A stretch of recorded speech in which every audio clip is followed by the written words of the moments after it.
예, 안녕하세요. 저는 이번 세션에서 화면이 안 넘어가지? 네. 언리얼 엔진을 활용한 건축 시각화 및 실시간 인터랙션 제작하기 세션을 맡게 된 에픽게임즈 코리아 최훈입니다. 만나서 반갑습니다.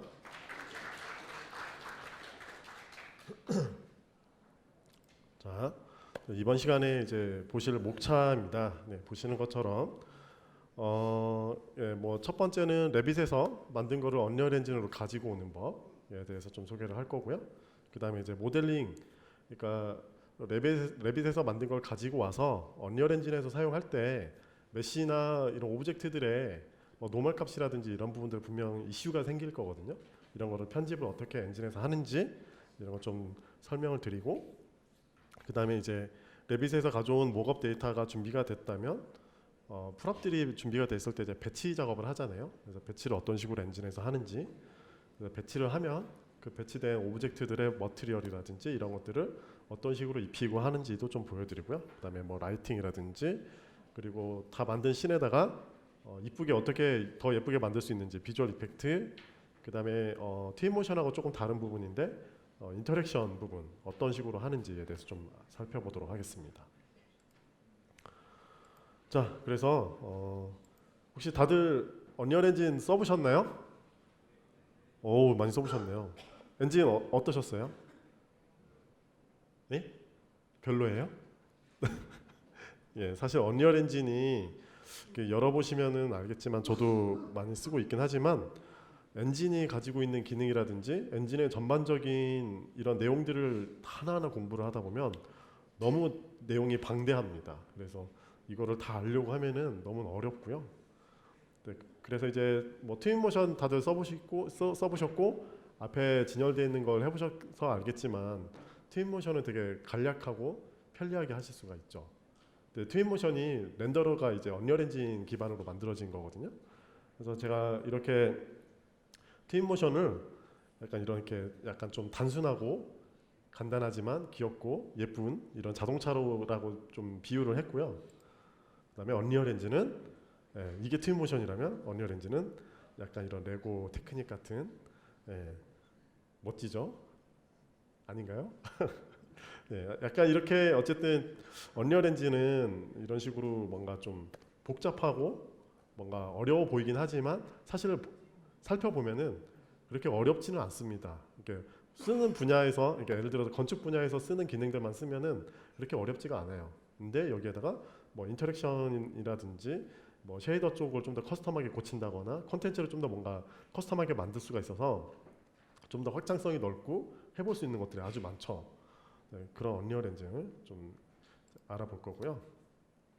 그래서 언리얼 엔진을 이제 처음 접하시거나 엔진을 하시면서 약간 좀 어렵다고 생각하실 수도 있는데 너무 걱정하지 마세요. 이번 시간에는 아주 쉽게 언리얼 엔진을 접근하시는 방법, 건축 쪽에서 언리얼 엔진을 접하셨을 때 어떤 것들을 알아야 되는지 핵심만 제가 좀 뽑아놨거든요. 더 깊이 들어갈 수도 있긴 하지만 어쨌든 오늘은 간략하게 이렇게 이런 기능들이 있는데 이런 부분들을 빼서 쓰시면 됩니다. 이렇게 소개를 드리려고 합니다. 자, 그래서 이제 첫 번째로 이제 콜라보레이션 뷰어라고 저희 그 앞에 행사장에 배치되어 있는 그 콜라보레이션 뷰가 있는 에디터가 PC가 2대가 있을 거예요. 그 안에서 뭐 여러 명이서 이제 작업을 하실 수 있는 그런 환경을 보실 수가 있는데 이 뷰를 한번 보도록 하겠습니다. 엔진을 먼저 가지고 와서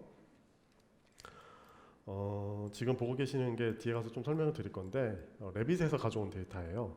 처음 가져오면 이런 식으로 이제 가져오게 되는데 얘를 언리얼 엔진에서 약간 좀 커스텀하게 이런 식으로 바꿀 건데요. 바꾸는 거를 이따 좀 보여드릴 건데 얘를 플레이를 하게 되면 다시 할게요. 플레이를 하게 되면 콜라보레이션 뷰어에서 이런 식으로 이런 것들을 제공을 합니다. 그래서 뒤에 가서 좀 자세히 설명을 드리긴 할 건데 뭐 예를 들어서 이런 식으로 발자국 모양을 누르면 사람이 걸어 다니는 것처럼 이런 것들을 하실 수도 있고요. 그다음 뭐 뒤에 가서 하긴 하겠지만 뭐 문 열리는 거, 문 닫히는 거 이런 것도 할 수 있고, 이게 보면은 얘가 좀 기분 나쁘게 쫓아다닙니다. 블루프린트라는 걸로 만들어진 건데 나중에 뭐 CCTV라든지 카메라 같은 거 이런 것들도 만드실 수가 있을 것 같고요. 그 다음에 뭐 주방에 불을 끄고 켜고 하는 것도 할 수 있고, 네, 끌 수도 있고 이런 거는 이제 블루프린트로 만든 건 아니고요. 시퀀서라는 걸 이용해서 만든 건데 이따가 대충 한번 만드는 법을 보여드릴 거고요. 이 콜라보레이션 뷰어 에디터의 장점 중에 하나가 스페이스바를 눌러주시면 이렇게 여러 가지 모드가 있어요. 그래서 예를 들어서 뭐 엑스레이면 엑스레이 모드를 켜고 메시를 선택을 하시면 메시들을 이렇게 감출 수가 있습니다. 그래서 클라이언트랑 얘기를 하실 때 이 부분이 이게 가려지면 어떻게 보이겠다 이런 것들을 얘기를 하시면서 같이 얘기를 하실 수가 있고요. 저도 얼마 전에 인테리어 공사를 해가지고 업체에서 스케치업을 쓰시더라고요. 아무튼 언리얼 엔진을 사용하시면 이런 식으로 공간 활용이라든지 이런 것들을 확인해 보실 수가 있을 것 같고요. 콜라보레이션 뷰를 사용하시면, 그리고 또 하나 장점 하나가 이쪽에 보시면 측정 기능이 있습니다. 측정 기능을 이용해서 여기서 한 이 정도까지의 거리가 얼마 정도 될까 이렇게 측정도 해보실 수가 있습니다. 바로 이렇게 여기서 이 정도는 거리가 어느 정도다 측정을 해서 뭐 가구가 어디서 어떤 가구가 여기서 맞을 건지 이런 것들도 미리 좀 해보실 수가 있을 것 같고요. 이렇게 작업하신 거를 세이브를 하실 수가 있어요. 이 파일을 세이브를 하시면 나중에 껐다가 다시 켜도 이쪽에서 켜도 아까 방금 저장한 데이터가 제가 저장 잘못했네요. 아무튼 저장을 한 데이터가 이쪽에 리스트가 쭉 떠요. 그래서 방금 제가 작업한 길이 잰 거라든지 엑스레이 뷰로 본 거라든지 이런 것들이 다 남아 있습니다. 그래서 이런 것들을 볼 수 있는 콜라보레이션 뷰어가 있어서 이게 VR도 제공을 하고 있거든요. 이거를 같이 쓰시면 좋을 것 같고요. 이거 하는 것들을 좀 오늘 살펴볼 건데, 첫 번째 다들 레빗 많이 쓰시나요? 안 쓰시나요? 많이 쓰시나요? 네.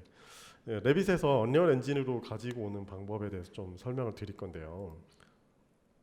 그 레빗에서 가져오기 직전에 제일 먼저 해볼 게 언리얼 엔진에서 프로젝트를 만드는 겁니다. 그래서 언리얼 엔진을 처음 키면은 프로젝트를 만들 거냐고 물어보는데, 거기서 지금 4.24부터 바뀐 건데요. 게임이라든지 필름이라든지 아키텍처라든지 오토모티브라든지 이런 식으로 나눠져 있는데, 그쪽에서 맨 마지막에서 두 번째 거 이쪽 탭을 선택을 하시고 다음을 눌러주시면 템플릿이 크게 세 가지가 나와요. 그 중에서 방금 제가 보여드린 게 콜라보레이션 뷰어예요. 이 콜라보레이션 뷰어의 템플릿을 선택을 하시고 만들어 주시면 될 것 같고요. 그래서 아까 제가 설명드린 대로 그런 기능들을 사용할 수가 있습니다. 자, 그리고 이제 템플릿이 준비가 됐다면 이제 레빗에서 만든 데이터를 가지고 와야 되는데, 언리얼 엔진에서는 외부에서 만든 데이터를 가지고 올 수 있는 방법이 총 세 가지가 있어요. 그 중에서 FBX가 있고 데이터 스미스가 있고 이번에 4.24에 추가된 데이터 프랩이라는 게 있습니다. 그래서 이렇게 보시면은 아이콘은 이런 식으로 생겼죠. 첫 번째는 이제 FBX예요. FBX는 뭐 맥스라든지 마야라든지 뭐 이런 여러 툴에서 만든 거를 가지고 올 수 있는 건데요. 엔진에서 뭐 컨텐츠 브라우저라는 게 있어요.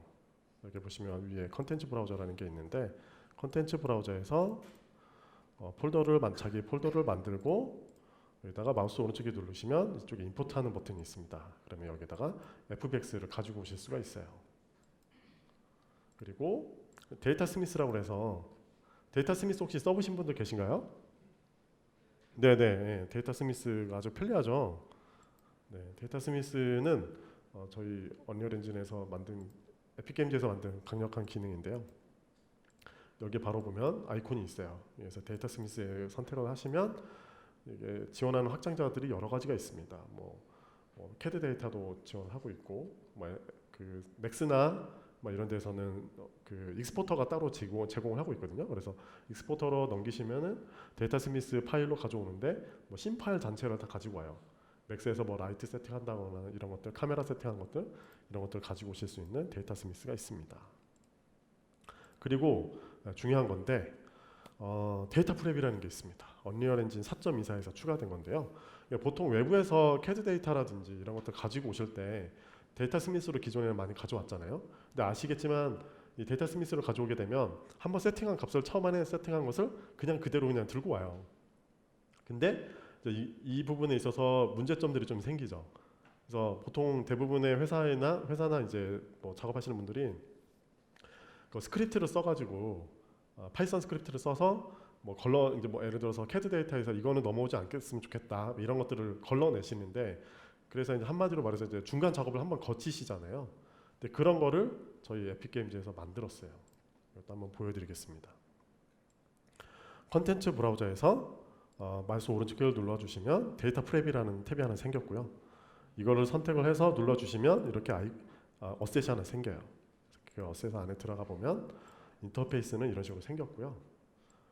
이렇게 처음에 들어오면 이렇게 빈 공간이에요. 근데 여기에다가 이쪽 오른쪽에 보시면 인풋이라는 버튼이 있어요. 이걸 눌러서 보시면 데이터 스미스 파일 임포트라는 게 있고 폴더 임포트라는 게 있어요. 그러니까 데이터 스미스로 익스포트한 파일을 하나만 가지고 올 거냐, 데이터 스미스 파일이 들어가 있는 폴더 전체를 가져올 거냐. 임포트를 이렇게 눌러주시면 이쪽에 보면은 컨텐츠 브라우저에서 보이는 이 데이터 스미스를 가져오면 컨텐츠 브라우저에서 이런 식으로 폴더 정리가 되어 있어요. 그래서 얘는 메시, 얘는 머티리얼, 녹색은 머티리얼, 네, 빨간색은 텍스처 이런 식으로 정리가 되고, 여기 보시면 이제 월드 아웃라이너라고 해서 현재 이게 레벨이라고 하는데 이 레벨에다가 배치되는 씬들,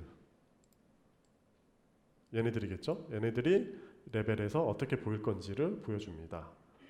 그리고 장점이 하나가 있는데 데이터 프랩 그래프라는 게 있어요.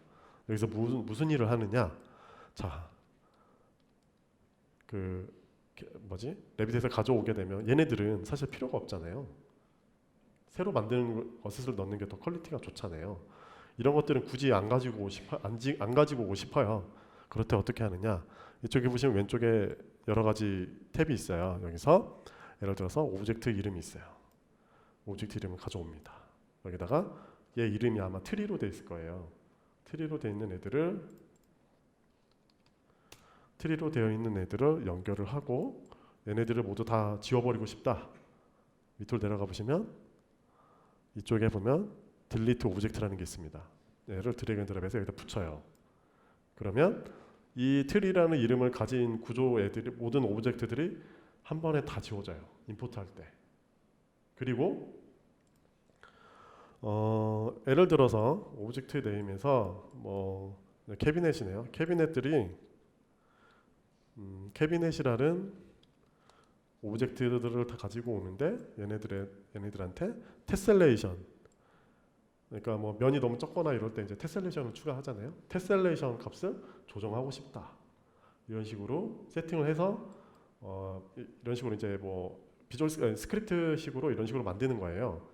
노드를 만들어서 이쪽에다가 실행을 눌러주시면 얘네들이 적용이 돼요. 적용이 돼서 커밋을 누르시면 엔진에 이렇게 들어옵니다.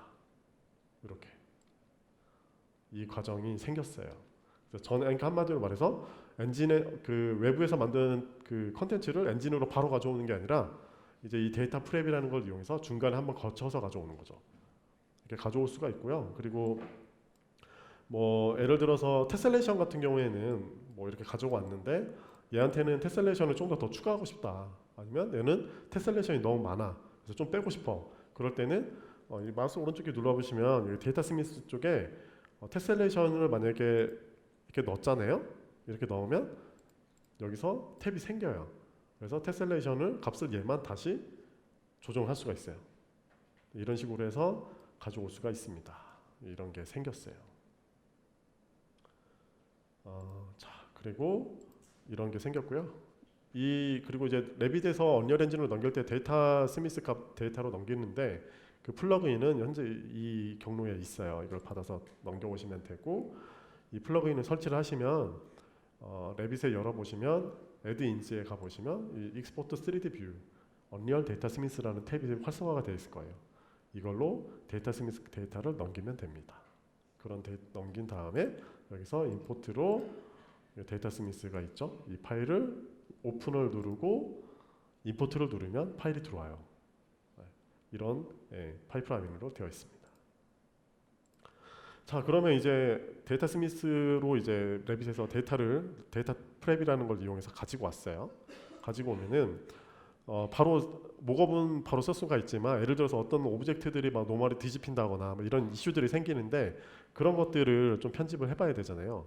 그 할 수 있는 방법에 대해서 좀 소개를 드릴게요.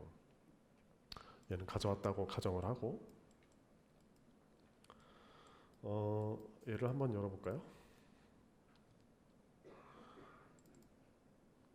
얘를 가져온 거를 더블 클릭을 하게 되면 이렇게 스태틱 메시 에디터라는 게 활성화가 돼요. 그래서 얘가 가지고 있는 메시의 정보들을 보실 수가 있고요. 이쪽에 창에 가보시면 메시 에디팅이라는 기능이 있습니다. 이거를 눌러주시면 이쪽에 메시 에디팅이라는 기능이 활성화가 돼요. 그런 다음에 얘를 좀 에디트 모드로 활성화하면 얘를 이제 선택해서 보정하실 수가 있는데요. 선택할 수 있는 방법이 여러 가지가 있어요. 머티리얼 단위로 선택할 거냐, 엘리먼트 단위로 선택을 할 거냐. 그래서 선택을 해서 여기에다가 백베이스를 보이게 하고 뭐 이렇게 하는 것도 할 수도 있고 삭제도 할 수 있고 면이 지저분하면 그 면을 선택해서 지울 수도 있고 플립되어 있으면 면이 뒤집혀 있는 경우 있잖아요. 걔를 뒤집히게 한다거나 선택한 부분에 머티리얼을 할당할 수도 있고요.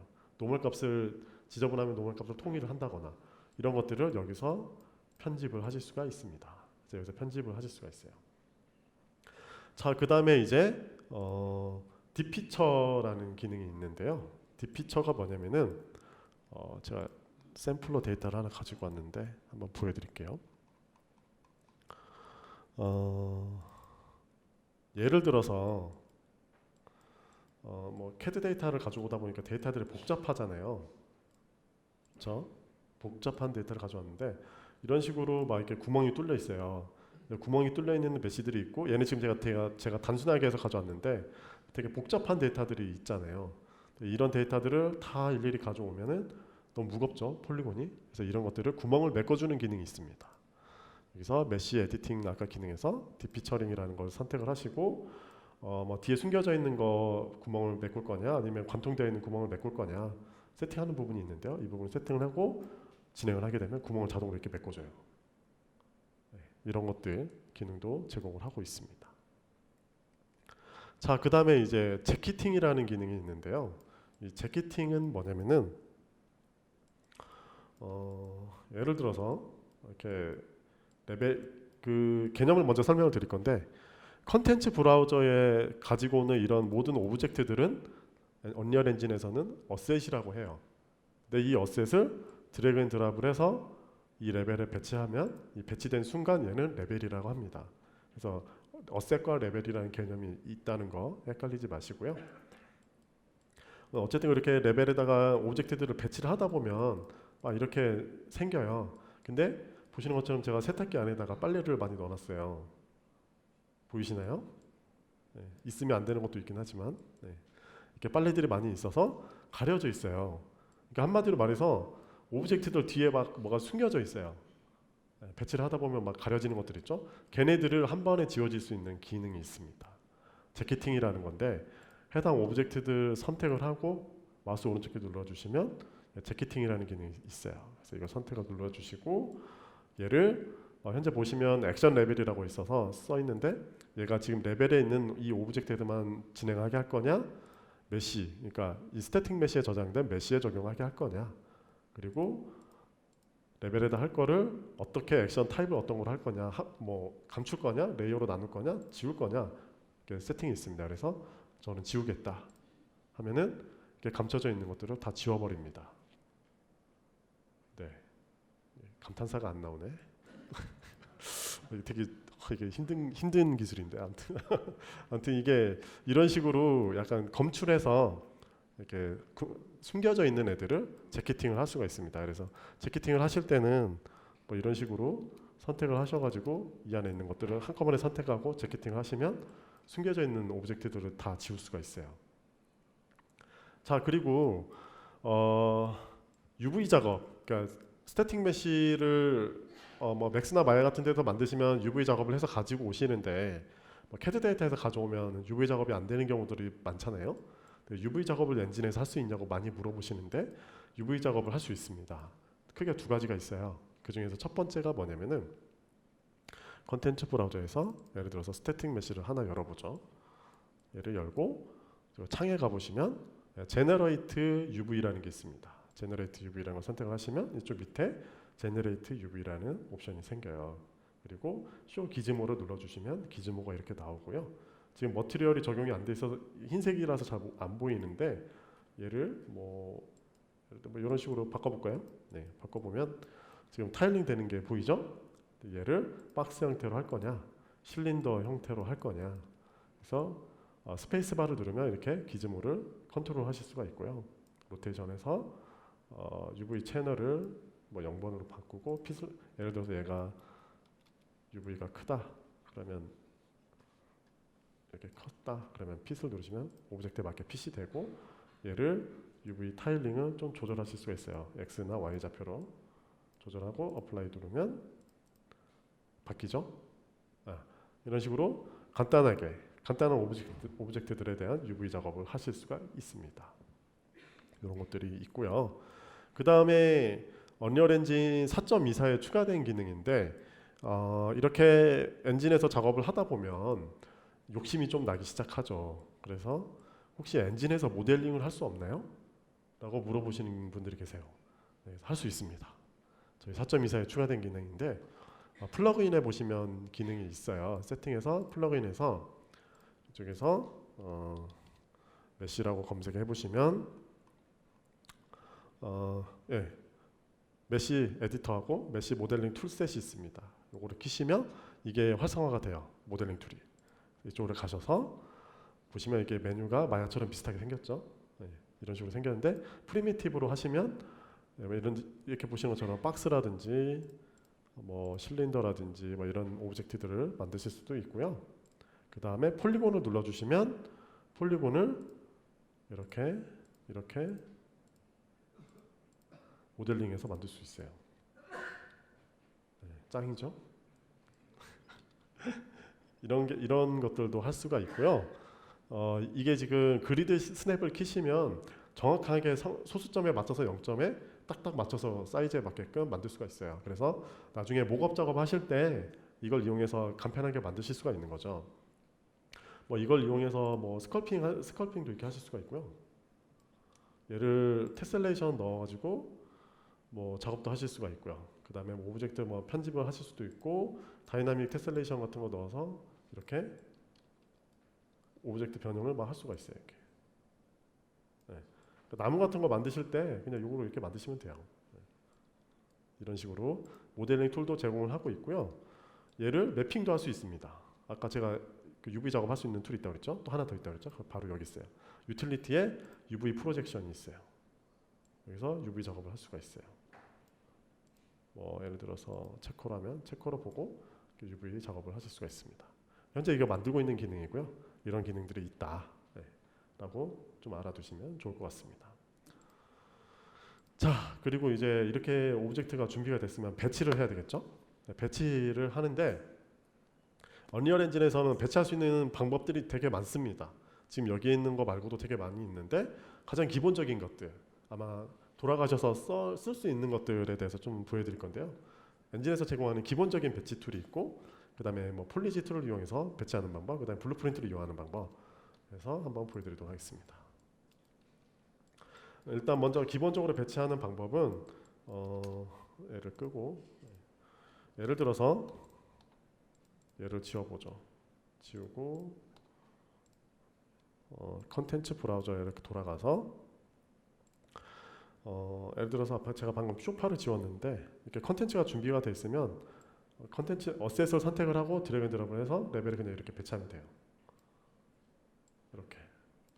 그리고 스페이스바를 여러 번 누르시면 이런 식으로 기즈모가 바뀌어요. 그래서 로테이션. 근데 지금 보시면 로테이션 할 때 각도가 10도 간격으로 이렇게 돌아갔죠? 바로 여기서 조절하는 거예요. 이게 로테이션 할 때 각도를 10도로 돌아가게 해라. 그리고 여기 보시면 카메라 이동 속도. 얘가 지금 너무 빠르다. 그러면 얘를 좀 낮추면 속도가 느려집니다. 이렇게. 이걸 이용해서 뷰포트를 컨트롤하는 거고요. 네, 그리고 스냅은 이쪽에 있는 그리드 스냅을 키시면 그 그리드에 맞게끔 딱딱 맞아서 이렇게 딱딱딱딱 들어가요. 네. 이걸 이용해서 배치를 하시면 되고요. 그리고 이런 식으로 배치를 진행하시면 되고, 폴리지라는 게 있어요. 폴리지라는 걸 좀 보여드릴 건데, 트윈모션에도 비슷한 게 있죠. 이쪽에 가보시면 모드가 있어요. 모드에 가보시면 잠깐만요. 네, 어쨌든 이런 식으로 드래그 앤 드랍해서 배치를 하시면 이렇게 네, 이런 식으로 배치를 하실 수 있고요. 이런 것도 제가 다 이렇게 일일이 배치를 한 거고, 잠깐만요. 볼까요? 네, 예를 들어서 이거 팁 하나 좀 설명드릴 건데, 예를 들어서 이런 뭐 쓰레기통 같은 거를 여기다 배치를 했는데 얘가 막 이렇게 공중에 붕 떠 있어요. 그때 그 키보드 엔드 키가 있어요. 엔드 키를 눌러주시면 이렇게 바닥 스냅에 바닥에 맞게끔 가서 이렇게 딱 붙어요. 네. 이런 기능이 있습니다. 이런 팁이 있다라는 거 알아두시면 좋을 것 같고요. 그 다음에 다시 밖으로 나가서 폴리지라는 툴을 이용해서 브러쉬라는 기능을 이용해 가지고 배치하는 거를 좀 한번 보여드릴게요. 뭐 예를 들어서 스태틱 메시가 이렇게 있어요. 스태틱 메시를 폴리지 모드에서 드래그 앤 드랍해서 끌어다 놔요. 그러면 얘를 폴리지 타입의 어셋을 만들 거냐 물어봅니다. 그런 다음에 폴리지를 선택을 하시고 이쪽 뷰포트로 가보면 브러쉬가 이렇게 활성화가 되는데 키보드에 이 커서로 이렇게 브러쉬 크기를 줄이고 늘릴 수가 있어요. 이 상태에서 아이고 왜 안 나오지? 다른 걸로 해볼게요.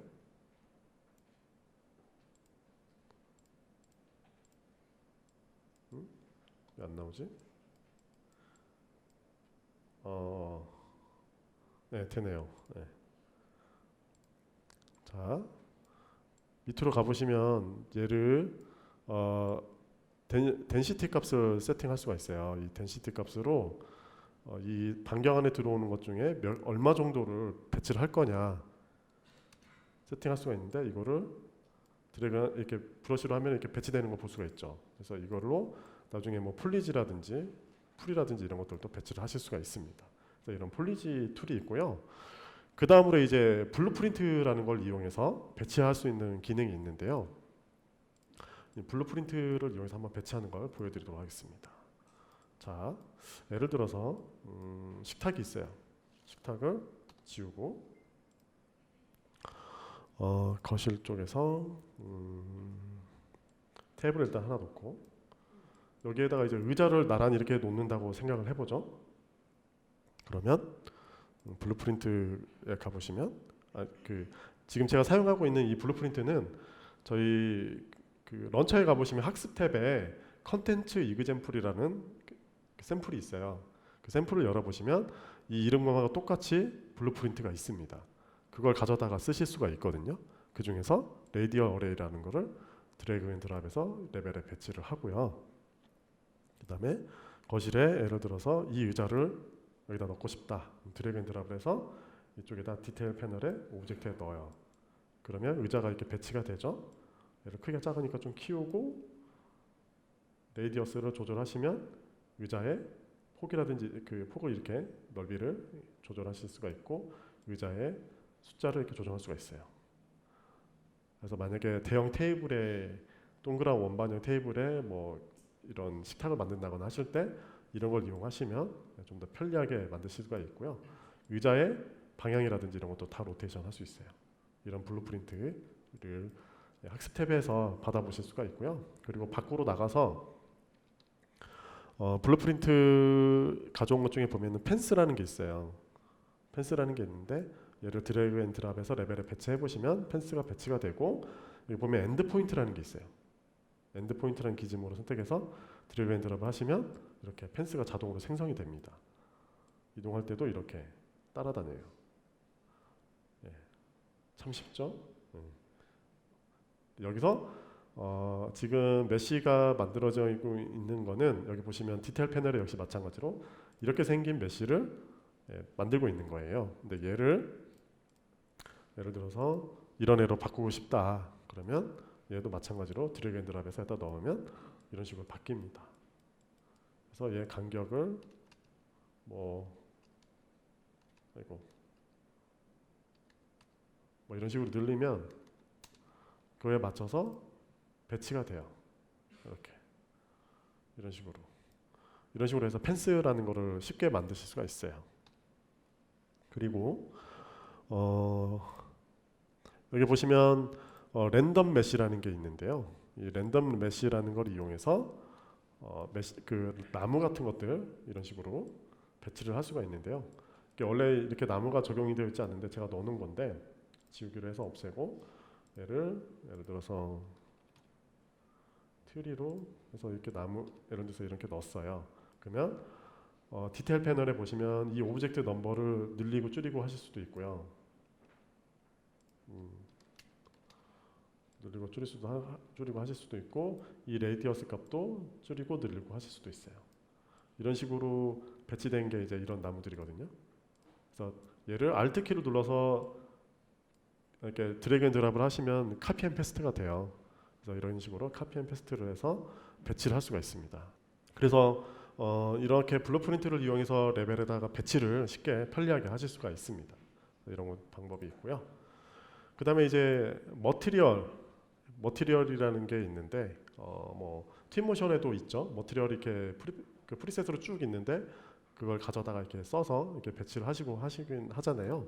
근데 언리얼 엔진에서도 그렇게 할 수 있는데 언리얼 엔진에는 머티리얼을 구성하고 있는 요소들이 여러 가지가 있어요. 그 중에서 마스터 머티리얼이라는 게 있고 머티리얼 인스턴스라는 게 있습니다. 그래서 이거를 좀 살펴볼 건데요. 한번 엔진을 켜볼게요. 네, 이렇게 엔진을 켜고 아까 그 샘플 파일을 열어서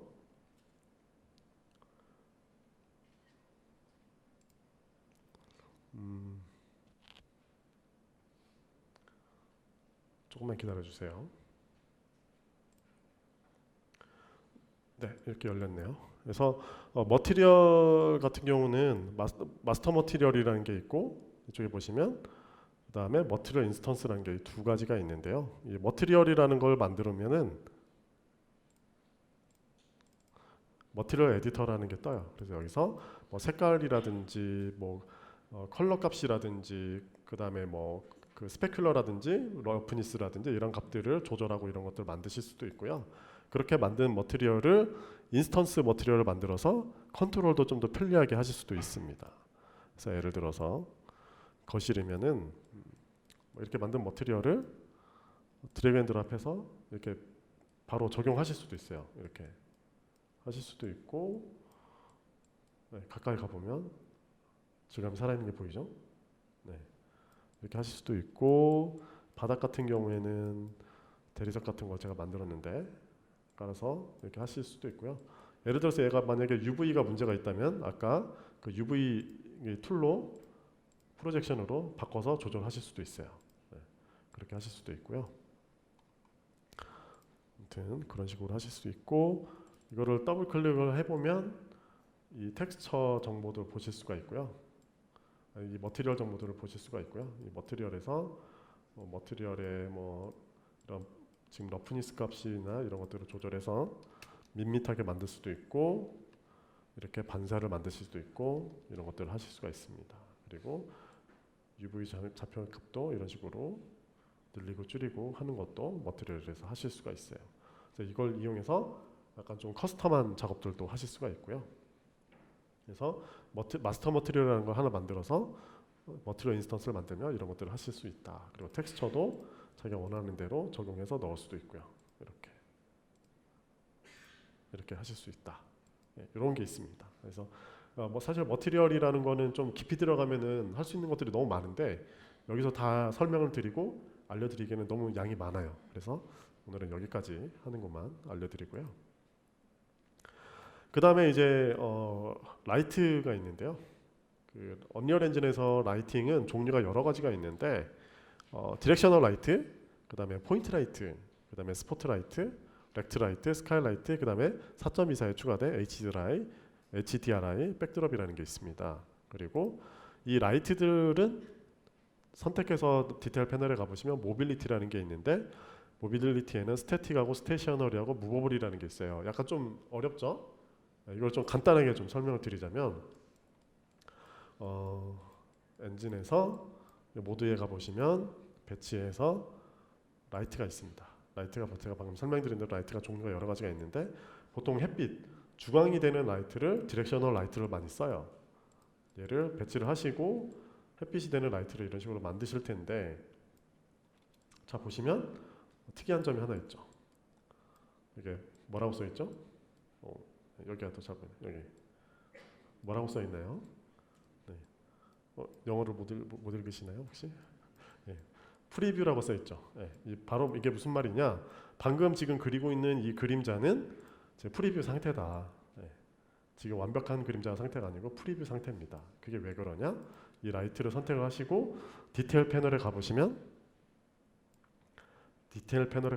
이렇게 모빌리티라는 게 있어요. 아마 라이트 세팅을 하시다 보면 부딪히는 부분일 거라 좀 간략하게 설명해 드릴게요.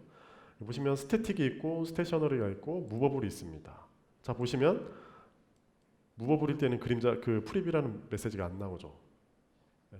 말 그대로 무버블, 동적인 라이트라서 그림자를 실시간으로 그리고 있다.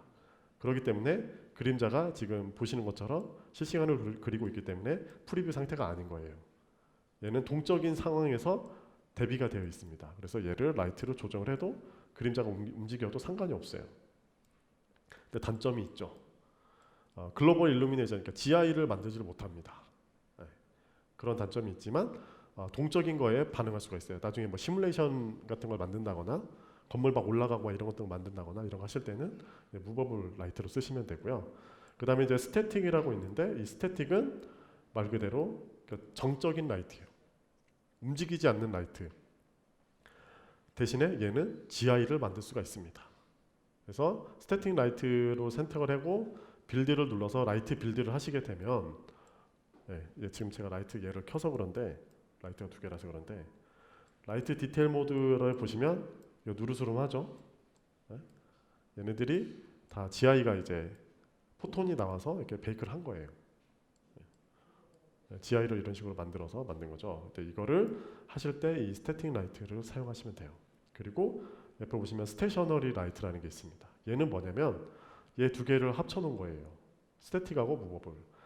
그러니까 동적인 라이트와 동적인 그림자와 그 정적인 그림자 두 개를 다 지원을 합니다. 그래서 이렇게 멈춰 있는 메시들의 라이트 맵을 베이크를 할 수가 있어요.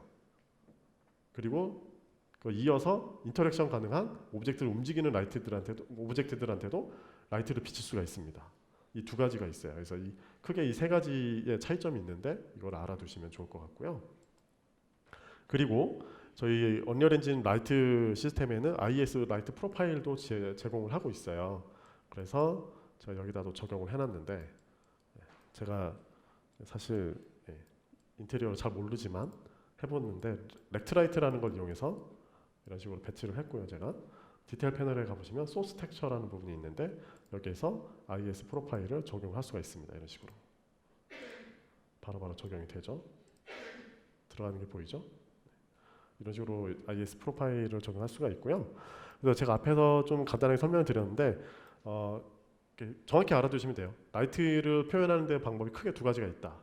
동적으로 실시간으로 처리하는 무버블 라이트가 있고, 스태틱하고 스테이셔너리 라이트를 이용해서 빛을 베이크를 할 수 있다. 그래서 라이트 매스라는 걸 이용해서 베이크를 해서 이런 식으로 GI를 만들 수 있다. 크게 두 가지가 있습니다. 이런 게 있다라는 거 알아두시면 좋을 것 같고요.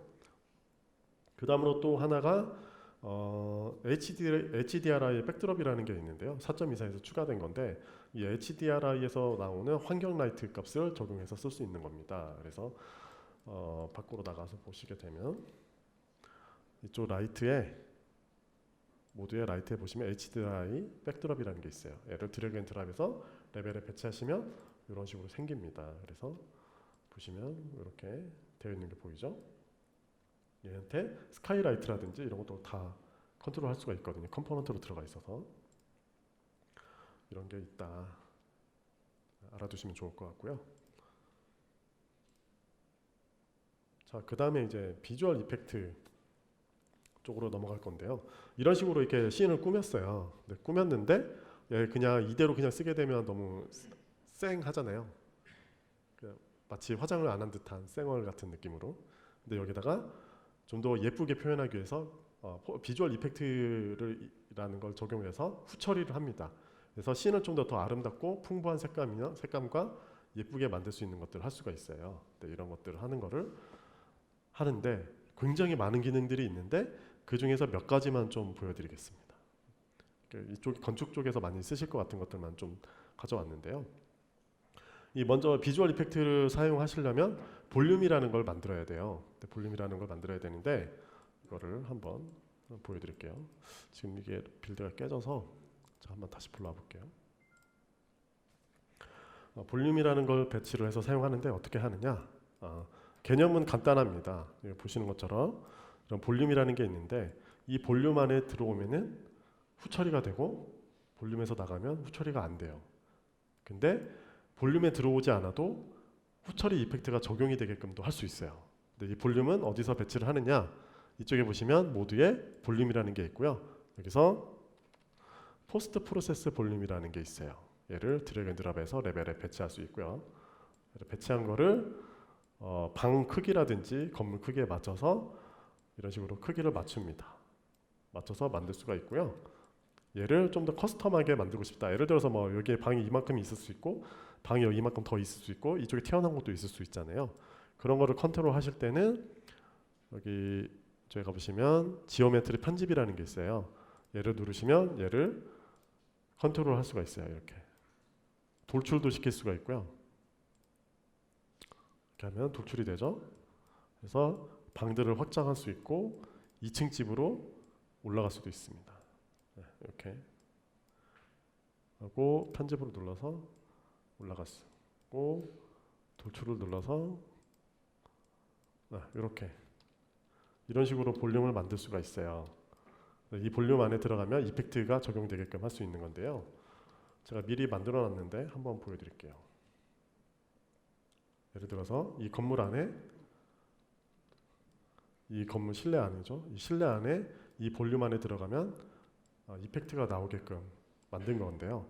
얘를 볼륨을 선택하면 디테일 패널에 쭉 보시면 렌즈부터 시작해서 컬러 그레이딩, 뭐 필름, 그 다음에 렌더링 퓨처 뭐 여러 가지가 있습니다. 근데 아마 주로 쓰시는 기능들이 몇 가지가 있을 텐데 그것들만 좀 살펴보면 먼저 블룸이라는 게 있을 거예요. 얘가 뭐냐면은 이렇게 발광하는 효과들, 그러니까 형광등이라든지 네온사인이라든지 이런 거 표현하실 때 블룸이라는 걸 쓰실 건데 그 형광등이라든지 이런 걸 표현하실 때 뭐 머티리얼로 이제 이펙트로 이미시브 값을 키운다거나 이런 식으로 하실 텐데 얘를 볼륨에서 쉽게도 컨트롤 하실 수가 있어요. 값을 조절하실 수도 있고 올리고 내리고 하는 것들도 할 수가 있습니다. 그래서 여기서 이렇게 발광하는 효과들, 글로우 효과들을 여기서 처리하실 수가 있고요. 그 다음에 익스포저라고 해서 카메라가 어두운 곳에서 밝은 데로 나온다거나 밝은 데서 어두운 데로 들어간다거나 이럴 때 노출 현상이 생기잖아요. 그런 것들도 여기서 컨트롤 할 수가 있습니다. 그래서 뭐 지금 제가 보면은 브라이트 값을 이렇게 제가 민맥스 값을 지정해서 값이 더 이상 올라가지 않게끔 강제로 조정해 놓은 게 있긴 한데 얘를 다 끄시면은 어두운 데 갔다가 밝은 데 갔다 어두운 데 가면은 점점 화면이 밝아진다거나 이런 것들을 컨트롤 할 수가 있거든요. 그거를 바로 여기서 할 수 있어요. 그리고 밑으로 쭉 내려가 보시면 렌더링 퓨처 쪽에 가보시면 글로벌 일루미네이션이라는 게 있습니다. 라이트 매스를 이용해서 GI를 베이크를 하시게 되면 이거를 컨트롤 할 수가 있어요. 이렇게 디테일 라이팅으로 보면 얘를 좀 더 맛있게 구울 수가 있죠. 맛없게 굽고 맛있게 굽고 이런 것들을 일루미네이션을 컨트롤 할 수 있고 이 GI 만든 값을 컬러 값도 이렇게 쉽게 바꿀 수가 있어요. 유용하겠죠, 아주? 아닌가요? 네. 이게 이런 것도 있고요. 그 다음으로 중요하신 게 아마 제가 알기로는 오클루전이라는 게 있습니다. 앰비언트 오클루전. 이게 뭐냐면 제가 글로벌 일루미네이션 너무 세게 해놨나 본데. 네. 건물들의 이음새 부분들 있잖아요. 아니, 오브젝트들의 이음새 부분들, 이런 부분들. 근데 얘가 만약에 오클루전이 없으면 이렇게 보일 거예요. 그렇죠? 굉장히 밋밋하지 않나요? 네. 이런 밋밋한 거를 여기에 앰비언트 오클루전 값을 이용해서 이렇게 덩어리감을 만들 수가 있습니다. 이걸 이용해서 이렇게 어색한 부분들을 해결하실 수가 있어요. 네, 이런 것들을 할 수 있다. 네, 이런 것 정도를 알아두시면 좋을 것 같고요. 자, 그 다음에 이제 LUT 맵이라는 게 있습니다. 자, LUT 맵이라는 게 있는데 이게 룩업 테이블이라고 해서 그 방금 포스트 프로세스 이펙트 볼륨을 이용해서 후처리를 하는데 색 보정 같은 것들 가끔 결과물 만드신 다음에 포토샵에 가져가셔서 컬러 밸런스 그다음에 레벨 값 이런 것들 막 조정하시잖아요. 근데 결과물이 나온 거 가지고만 하시잖아요. 그거를 실시간으로 하실 수 있는 방법이 있어요. 제가 말로만 설명하면 이게 대체 뭔지 모를 수도 있는데 한번 제가 보여드리겠습니다. 잠시만요. 먼저 포토샵을 킬게요. 이게 원리가 뭐냐면 이런 한번 열어볼게요. 열어서 보여드리는 게 낫겠네요. 이 LUT 맵이라는 게 있어요. 이 LUT 맵이라는 걸 이용해서 하는 방법인데 제가 엔진에서 보여드릴게요. 먼저 약간 후처리를 색감 보정이나 이런 것들 하고 싶은 씬이 있어요. 근데 그 씬을 보고 스크린샷을 찍습니다. 스크린샷을 이런 식으로 찍어요. 스크린샷을 찍어서 포토샵으로 가지고 와서 이렇게 이미지를 만들고요. 어디 갔지? 날라갔네.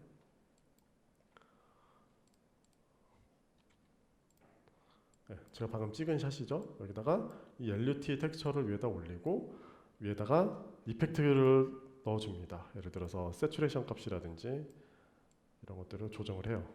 제가 마음대로 한번 해볼게요. 하고 여기다가 많이 쓰시는 뭐 커브 값들을 조정해서 분위기를 약간 이런 좀비가 나올 것 같은 분위기로 만들고, 그다음에 브라이트니스라든지 뭐 컨트라스트 값들을 이렇게 조정을 해요.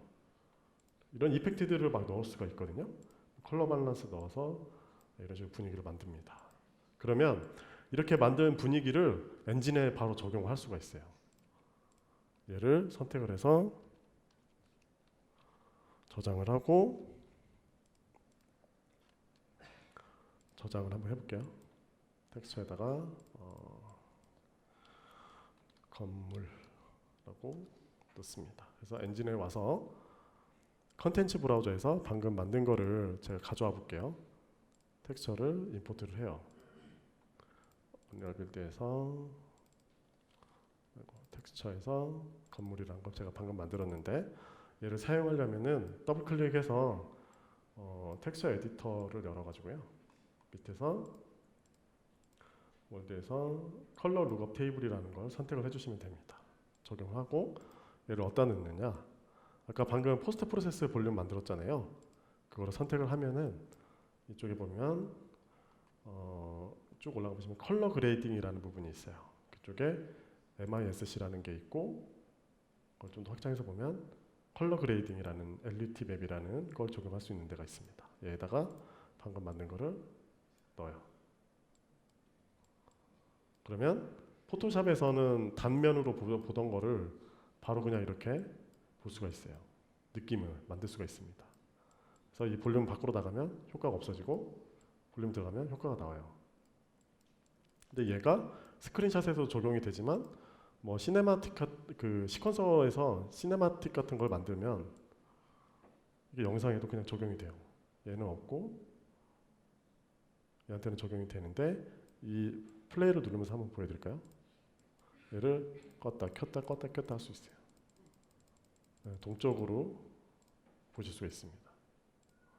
네, 이걸 이용해서 분위기라든지 이런 것들을 쉽게 만드실 수가 있어요. 포토샵에서 뭐 좀 더 세게 만드실 수도 있고, 얘를 어쨌든 이런 식으로 하시면 분위기를 잡을 때 이런 식으로 LUT 맵을 이용하면 좀 더 쉽게 만들 수 있다, 후처리를 할 수 있다, 예, 라는 걸 알아두시면 좋을 것 같고요. 그 다음에 이제 스크린 스페이스 리플렉션이라고 해서 바닥에 보면은 지금 이게 대리석인데 이 주변의 환경들을 반사를 해야 되잖아요. 이런 식으로 얘가 이제 스크린 스페이스 리플렉션이라는 게 있는데요. 바닥에 고여 있는 물이라든지 호수를 만든다거나 그 다음에 대리석을 만들어서 주변에 있는 환경들을 이렇게 반사를 해야 되잖아요. 이런 걸 할 때 쓰는 건데요. 엔진으로 한번 가보죠. 엘트 맵을 일단 끄고 이 녀석인데 지금은 이렇게 반사를 하고 있잖아요. 근데 이 스크린 스페이스 리플렉션은 똑같이 포스트 프로세스 볼륨에서 컨트롤할 수 있습니다. 렌더링 피처에 가보시면 스크린 스페이스 리플렉션이라는 게 있어요. 근데 얘가 원래는 꺼져 있을 건데 꺼져 있으면 이렇게 밋밋하게 보일 거였거든요. 근데 얘를 주변에 이제 환경을 반사를 해야 된다. 그러면 이 스크린 스페이스 리플렉션 값을 넣어주시면 이렇게 호수라든지 이런 대리석 같은 느낌들을 반사 느낌을 표현하시는데 사용하실 수가 있어요. 이거를 활용하시면 좋을 것 같고요. 그리고 언리얼 엔진에서 거울 효과를 만들고 싶어요. 이 거울 진짜 그 방금 제가 보여드린 리플렉션 효과들로는 완벽한 거울을 만들기가 힘들거든요. 근데 이거를 만들 수 있는 기능도 제공을 하고 있습니다. 바로 이제 플래너 리플렉션이라는 기능인데 얘를 사용하시려면 그 프로젝트 세팅에서 여기 보시면 탭이 있어요. 플래너 리플렉션 탭. 이걸 켜주시면 되고요. 그래서 제가 한번 미리 해놓은 게 있는데 바로 이겁니다.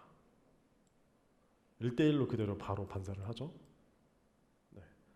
이런 바닥에 보이는 이런 리플렉션과 다르죠. 네. 바로 반사를 하죠. 얘를 어떻게 만드느냐면은 아까 그 프로젝트 세팅에서 플래너 리플렉션이라는 걸 키면은 비주얼 이펙트 쪽에 플래너 리플렉션이라는 탭이 있어요. 얘를 드래그 앤 드랍해서 레벨에 배치를 하시면 이런 식으로 액터가 생깁니다. 얘가 이제 반사를 하는 건데 이 반사를 거울을 만들고자 하는 곳에 근처에다 갖다 놔요. 그리고 G키를 눌러주시면 뒤에 있는 이 러프니스 세팅한 머티리얼이 반사를 이렇게 만들어 줍니다. 이렇게 쉽게 거울을 만들 수가 있어요. 네. 그리고 이제 인터랙션 부분에 대해서 좀 설명을 드릴 건데요. 언리얼 엔진에서 제가 아까 잠깐 보여드렸는데 시네마틱을 만드실 수도 있고 그다음에 베리언트 매니저라는 걸 이용해서 나만의 컬렉션 같은 거 만들어서 집을 막 색깔을 바꿔본다거나 이런 것들도 할 수 있고 그다음에 문 열고 닫히고 이러는 것들도 만들 수 있고 그다음에 라이트를 끄고 켜고 하는 것들도 만들 수가 있는데요. 시네마틱 만드는 거를 간단하게 한번 보여드리도록 하겠습니다. 아주 간단하게 만들어 볼게요. 시네마틱을 만들려면 어떻게 하느냐? 먼저 이쪽에 시네마틱이라고 써 있는데 여기다가 레벨 시퀀서라는 게 있어요. 레벨 시퀀서를 하나 추가를 하고 언리얼 빌드에서 예를 들어서 폴더를 하나 만들어 볼까요? 저희가 장점이 한글이 지원이 됩니다. 네, 그래서 한글로 내꺼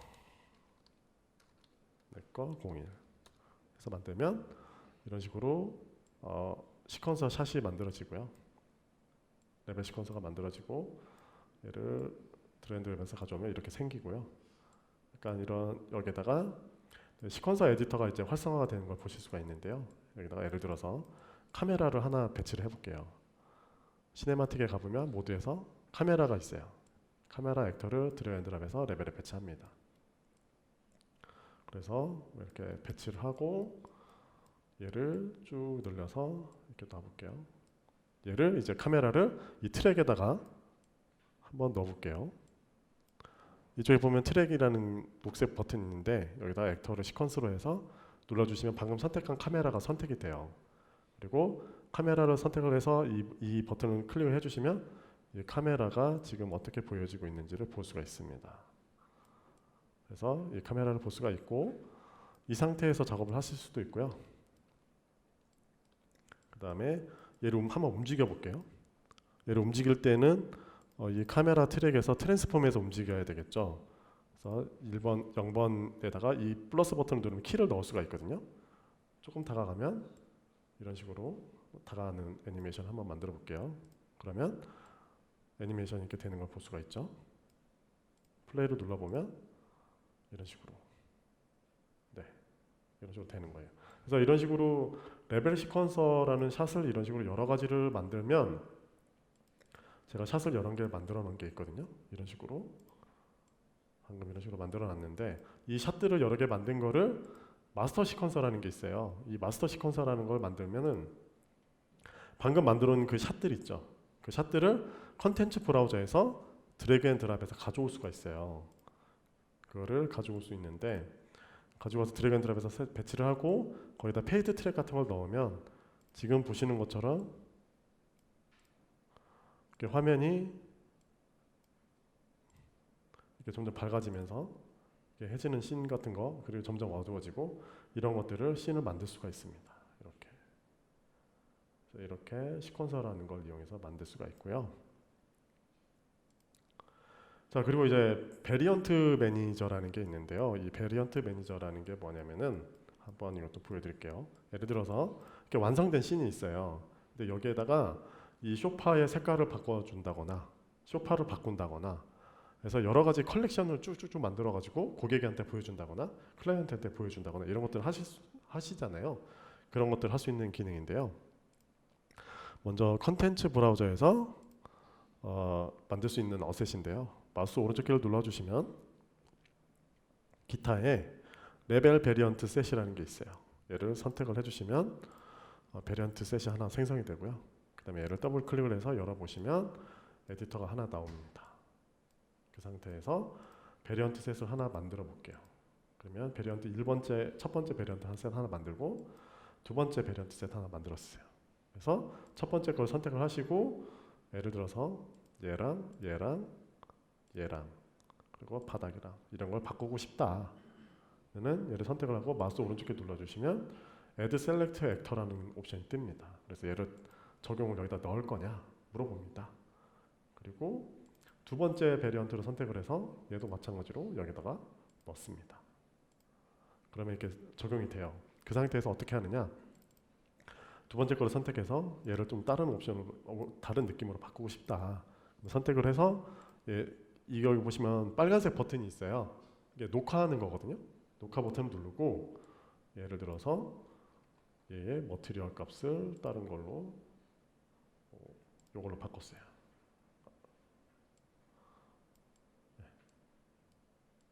약간 고무풍선 같네요. 바꾸고 얘는 뭘로 바꿔볼까요? 자, 알루미늄. 자, 느낌으로 바꾸고, 바닥은 뭘로 바꿔볼까요? 발광한 걸로 바꿔볼까요? 네, 하얗게 이렇게 바꿨습니다. 그리고 이걸 꺼요. 그런 다음에 여기에다 또 하나 또 넣어보겠습니다. 얘도 녹화를 해서, 네, 무슨 소리죠? 신기한 소리가 나네. 자, 얘네들을 한번 또 바꿔보겠습니다. 네, 뭐 예를 들어서 다른 거 넣어볼까요? 이렇게 바꿨어요. 그 다음에 녹화를 끕니다. 그러면 얘를 더블 클릭하면 이렇게 바뀌어요. 네.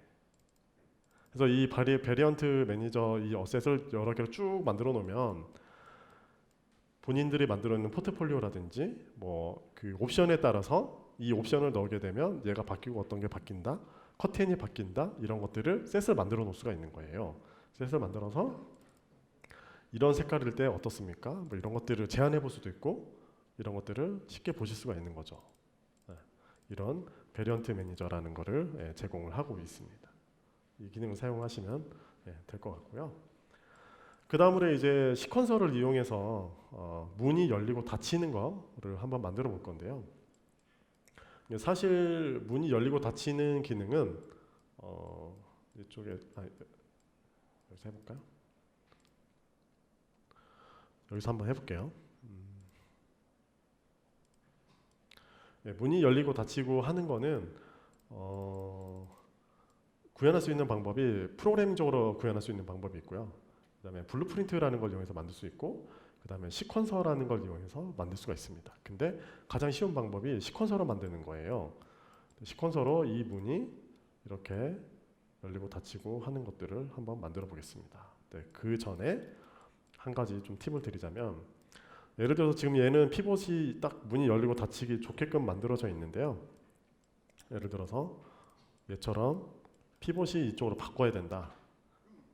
그래서 얘가 이제 모듈을 만들 때 좀 더 편리했으면 좋겠다 할 때 피봇을 바꾸고 싶은데 어떻게 바꾸냐 물어보시는 분들이 계신데요. 어떻게 하느냐면 이 상태에서 바꾸고자 하는 위치에다가 마우스 오른쪽키를 눌러주시면 피봇이라는 게 있어요. 그래서 피봇을 여기에 피봇 옵셋의 설정이라는 버튼이 있습니다. 그럼 피봇을 이쪽으로 옮길 수가 있어요. 근데 얘가 휘발성이라서 한 번만 돼요. 얘를 근데 또 저장도 할 수 있어요. 마우스 오른쪽키 눌러서 피벗을 지정한 다음에 피벗 오브셋으로 설정이라는 걸 눌러주시면 저장이 됩니다. 그래서 만약에 문 애니메이션을 이렇게 돌리고 싶은데 피벗이 다르다 그러면 이런 식으로 피벗을 옮기시면 됩니다. 자, 그럼 한번 해볼게요. 이 상태에서 역시 마찬가지로 레벨 시퀀서를 하나 만듭니다. 시퀀서로 만드는 게 제일 편하거든요. 뭐 예를 들어서 여기서 만들어 볼까요? 문 만들었어. 그러면 시퀀서가 하나 나오는데요. 이 시퀀서 에디터에다가 이 문 오브젝트를 선택을 하고 등록을 합니다. 그럼 오브젝트가 등록이 되죠? 그 상태에서 이 프레임 시간이 있는데 얘를 한 60프레임으로 당겨 볼까요? 당기고 첫 번째 프레임을 키프레임을 넣고 마지막 프레임에서 문이 열리게 애니메이션을 넣습니다. 그리고 키값을 넣어요. 그러면 문이 열리고 닫히는 게 연결이 되죠. 이렇게 만든 거를 지금 보면은 여기에서는 제가 UI를 넣어가지고 UI를 넣어서 문이 열리고 닫히고 하는 걸 넣었는데요. 그렇게 하지 않고 가까이 가면 발자국으로 가까이 문이 열리고 나오면 닫혀요. 이런 걸 어떻게 하느냐? 바로 이제 트리거 볼륨이라는 게 있습니다. 보시면 이쪽에 트리거라는 박스 트리거라는 볼륨이 있는데 이거를 레벨에다 배치를 하고요. 방금 만든 이 시퀀서 애니메이션이 있죠. 이거를 이 트리거를 그 캐릭터가 걸어가면서 건드렸을 때 문이 열려라 라는 거를 표현하실 수가 있는데 걔를 이제 레벨 블루프린트라는 거에서 만들 수가 있거든요. 레벨 블루프린트에서 아주 간단해요. 뭐 예를 들어서 뭐 알파벳 같은 걸로 할 수가 있어요.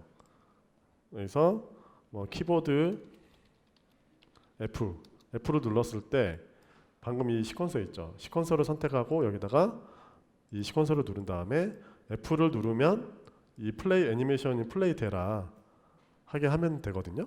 그래서 플레이 되게 이게 간단해요. 이게 끝이에요. 그래서 이거를 선택을 하시고 저장을 한 다음에 플레이를 눌러주시면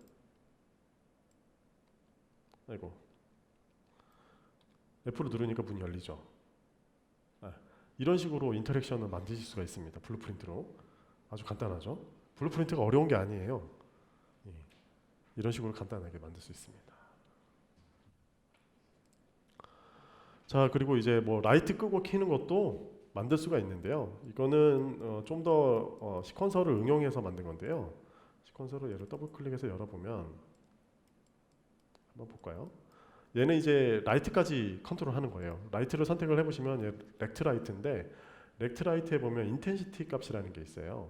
인텐시티 값을 이렇게 보시면 수동으로 키프레임을 넣은 거예요. 제가 꺼질 때는 0, 켜질 때는 1 이런 식으로 키프레임 애니메이션을 넣은 거예요. 이렇게. 그리고 이 오브젝트에 보면 글로우 효과 머티리얼이 있는데 이 머티리얼 열어보시면 머티리얼에도 어디 갔지? 네, 스칼라 파라미터라는 곳에서 좀 어려울 수도 있는데 이 값이 있어요. 이 값을 여기서 컨트롤할 수가 있어요. 그래서 걔도 똑같이 이런 식으로 애니메이션을 넣으면 이렇게 불이 켜진 느낌이 날 수도 있고 걔를 반대로 돌리면 불이 꺼지는 느낌을 만들 수가 있죠. 이런 식으로 응용을 해서 만든 거예요. 시퀀서를. 그래서 여기서 플레이를 하면은 버튼을 누르면 라이트가 켜지고 끄면 라이트가 꺼지죠. 이런 식으로 만든 겁니다. 이런 식으로 시퀀서를 이용해서 인터랙션한 환경들을 만들 수가 있고요. 그리고 아까 제가 컨텐츠 이그젬플이라는 게 저희 런처에 가보시면 있다고 했잖아요. 그 안에 들어가 보시면은 이게 문이 열리고 닫히고 하는 인터랙션이 가능한 블루프린트도 있습니다. 그거를 가져오면 얘가 딱 그거거든요. 가져오시면 열어보시면 이렇게 생겼어요. 이렇게 생겼는데 그 안에 있는 움직이는 오브젝트들만 제가 메쉬로 바꾼 거예요. 고정되어 있는 문틀은 그대로 놔두고 움직여야 되는 애니메이션의 메쉬만 제가 이런 식으로 바꾼 겁니다. 이 안에는 이런 식으로 움직이는 데 필요한 요소들이 들어가 있죠. 근데 복잡한데 이건 건드릴 필요가 없으니까 메쉬만 이런 식으로 교체를 하시면 바로 여기서 플레이를 해가지고 걷는 동작을 하면 문이 열리고 닫히고 하는 게 가능해요. 그리고 어디 갔어? CCTV 같은 애. 얘도 컨텐츠 이그젬플에서 가지고 온 거예요. 그래서 얘도 열어보면 블루프린트로 되어 있고요. 블루프린트로 되어 있어서 이런 식으로 되어 있어요. 그래서 나중에 예를 들어서 뭐 CCTV를 만드신다거나 그러면 메쉬를 요것만 바꾸면 되는 거죠. 그리고 얘는 프레임도 바꿔주시면 더 좋고, 그래서 CCTV 바꿔주시면 얘가 그거에 맞춰서 메쉬가 이렇게 돌아가는 걸 만드실 수가 있습니다. 쉽게 만들 수가 있어요. 그래서 컨텐츠 브라우저, 컨텐츠 이그젬플에 가보면 이런 블루프린트 샘플들이 많이 있거든요. 그런 것들을 적극적으로 활용해서 사용하시면 되고요. 컨텐츠 이그젬플을 받아서 보시면 컨텐츠의 블루프린트 쪽에 가보시면 다 있어요. 그래서 이걸 받아서 메쉬를 바꿔보는 식으로 일단 한번 해보시면 좋을 것 같습니다. 자, 그리고 이제 마지막인데요. 고해상도 이미지 출력하는 방법에 대해서 좀 설명을 드릴게요. 아주 쉽게 처리되어 있는데, 예를 들어서 이런 식으로 씬을 만들었어요. 만들었는데 이 씬을 출력을 하고 싶잖아요. 근데 이거를 고해상도로 출력을 어떻게 하는지 물어보시는 분들이 계신데, 인터페이스가 아주 간단합니다. 이쪽에 보시면 뷰포트 맨 위쪽에 왼쪽 상단에 고해상도 스크린샷이라는 게 있어요. 얘를 선택을 해주시면 고해상도 스크린샷 찍는 방법이 있고요. 얘를 찍는 방법이 이런 식으로 크랩을 눌러서 이렇게 잘라서 하는 방법이 있고요. 찍는 방법이 있고, 그리고 그냥 전체 샷을 그대로 찍는 방법이 있는데, 지금 보여지는 이 샷을 그대로 찍을 수도 있고요. 보여지는 거를 크기의 배수를 늘릴 수가 있어요. 이런 식으로 최대 10배까지 가능하고요. 한 3배로 늘려볼까요? 3배로 늘려서 스크린샷으로 찍히면 여기에 저장됐다고 밑에 뜹니다. 그래서 제가 방금 찍은 샷이 이렇게 나와요. 방금 본 스크린 화면의 크기보다 훨씬 크게 나온 거죠. 이런 식으로 고해상도 스크린샷을 찍으실 수가 있어요. 그리고 아까 제가 설명을 안 드리긴 했는데, 동영상 만든 거 있잖아요. 이런 식으로 씬 만든 거, 얘도 또 영상을 뽑을 수가 있어요. 여기 보시면 이 지금 아이콘을 선택을 해보시면 얘를 AVI 파일로 꺼낼 거냐, 출력할 거냐, 아니면 패스 렌더링을 할 거냐, 아니면 JPG나 EXR이나 이런 식으로 다른 이런 포맷들로 출력을 할 거냐, 이런 걸 선택을 해서 영상도 출력을 할 수가 있습니다. 이런 식으로 출력을 하실 수가 있어요. 그리고 방금 제가 만든 이 씬은 그 마켓플레이스에서 이런 뭐 쇼파라든지, 이런 전등이라든지, 이런 뭐 화장실 같은 이런 컨텐츠들이 많이 있습니다. 이런 것들을 활용해서 만들었고요. 그래서 이렇게 유료만 있느냐, 무료도 있습니다. IS 프로파일 같은 거, 이런 것들을 무료로 제공을 하고 있습니다. 그래서 제가 준비한 건 여기까지고요. 많이 졸리셨겠죠? 졸리셨죠? 어려울 수도 있는데 이게 딱 그 건축 분야에서만 사용할 수 있는 기능들을 제가 좀 간략하게 좀 추려온 거거든요. 어떻게 좀 도움이 되셨나요? 감사합니다.